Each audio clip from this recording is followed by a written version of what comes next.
Here the Watchman presents The Future of America with Mike Kerr. Isaiah 21:6 says, "For thus the Lord said unto me, Go, set a watchman, let him declare what he sees." Today, Mike Kerr and his fellow watchmen discuss current events through a biblical lens and how these events affect us, the future of America, and the world we live in.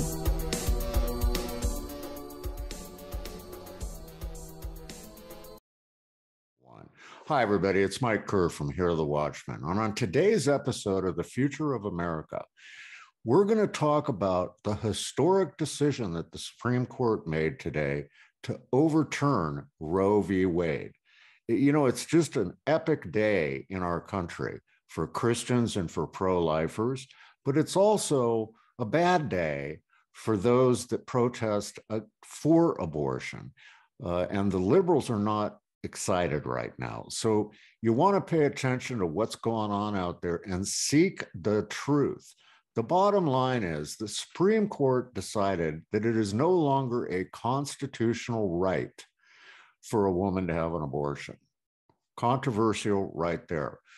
And then what that means to all of us is that it will be up to each individual state to determine whether they want to allow abortion in their state or not. And there's a ton of ramifications to that.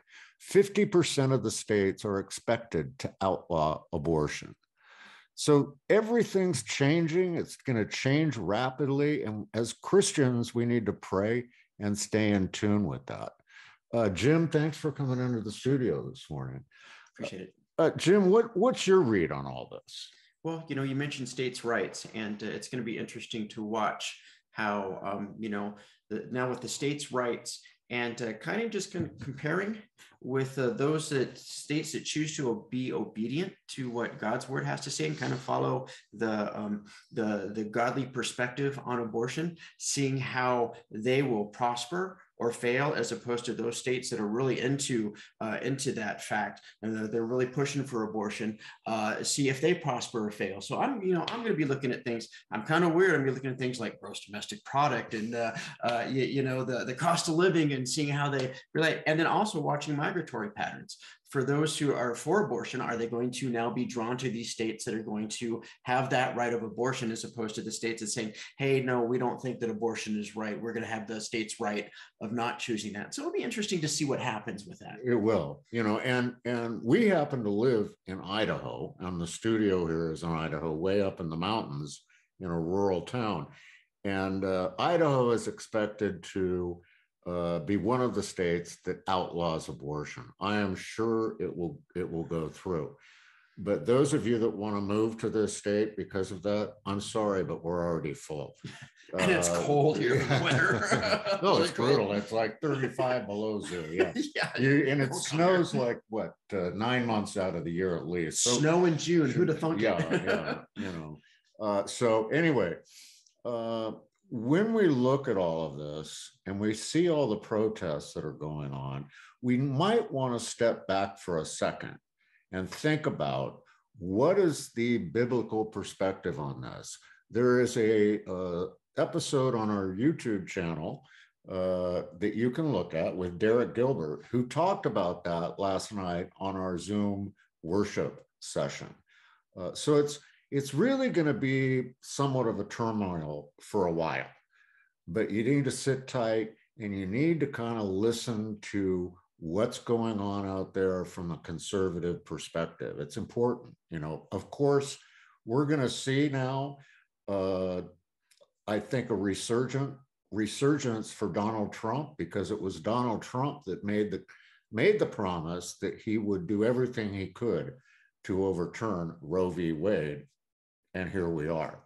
Joe Biden, on the other hand, was vehemently against it.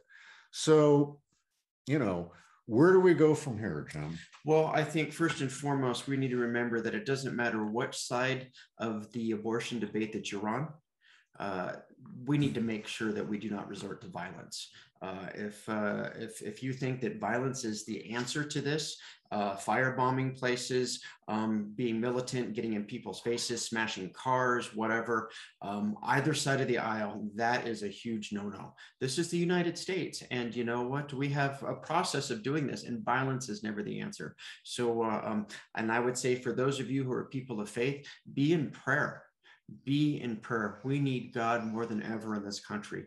And if we see somebody doing something that shouldn't be done, that is causing death, destruction, or any of that, we just need to make sure that we just stop and just pray for those people, and make sure that we do things in a orderly fashion. That's the most important thing I could think of. I'm glad you brought that up. I agree with you 110%. This whole decision has tentacles that are going to reach out into all different aspects of our lives. And one thing that I fear is that this is going to create a whole new industry of states that do provide legal abortions, and then other states where people live where they don't. And now you've got, like, I'm sure it's going to come up, companies hiring buses and things like that and offering to take people to that clinic in the state that allows it to get an abortion. So I think we need to watch it. Always, you want to watch where the money goes. That's always where you find out what's behind the scenes in any of this stuff. So, it's interesting times we live in, and it's a good time for anybody that watches this show and knows our point of view is to be ready to just hold our ground. And as Jim said, zero violence of any kind. It's just not appropriate in this situation. Pro-lifers rejoice today. Perhaps the Lord has finally granted us what we've been praying for so long.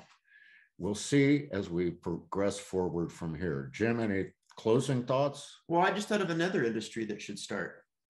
Maybe those buses should be going into these abortion states and busing people out so that they can have their babies and their babies can be adopted. There you go. Why don't we do that instead? Let's make sure there's more adoption buses so the abortion buses can't. Oh, sorry, we're booked. We got too many adoptions coming this month. That would be really cool. Yeah, it really would be. We'll see what happens. Yeah, we're going to watch this one closely for sure. Yeah. So listen, thanks for tuning in today for this segment of The Future of America. We'll be back next week with more. We've got an exciting week going on. Please visit hearthewatchman.com to see everything that's coming up. Sign up to be a part of our Zoom fellowships that are held every Tuesday, Wednesday, and Thursday at 7 p.m. Central Time. All you need to do is go to the website, click the contact button, say, I want to be invited, or just sign up. You can sign up on the website, and we'll make sure that you get an invitation every week to come and click and join. God bless each and every one of you. Have a wonderful weekend, and we look forward to having you with us on and on and on in the future. We'll see you next week.